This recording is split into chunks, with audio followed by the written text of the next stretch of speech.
আচ্ছা, এটা কি জাতের আমের কলম করতেছেন? এগুলো ব্যানানা ভাই, ওইভাবে বসা যাবে না, হুট করে যদি মাথায় যদি লাগে তাহলে হবে না আবার। ওটা ভাঙে যাবে, ওটা হবে না তো হবে না, ওটা ভাঙে যাবে। কি আম এটা বলছেন? এটা ব্যানানা, কলার মতো লম্বা হয় যেটা।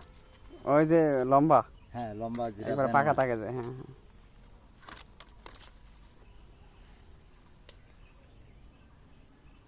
এই কলম করা ছাড়া আপনারা কত করে বিক্রি করেন জানেন না? ভাই আমি সব জায়গার রেট তো একরকম না, এখন মাহাজনের রেট বা কীরকম সেটা তার আমরা বলতে পারলাম না, বুঝতে পারলেন না? ও মহাজন আসলে বলতে পারবো না। হ্যাঁ, মাহাজন বিকেলে আসবে, ডাল কাটতে গেছে তো। ওই বড় গাছের থেকে ওটা আনছেন? হ্যাঁ, এটা বড় গাছে। আর এটা যে কোনো চারার মধ্যে লাগাই দিলে ওই জাতের আম হয়ে যাবে না? হুম। ও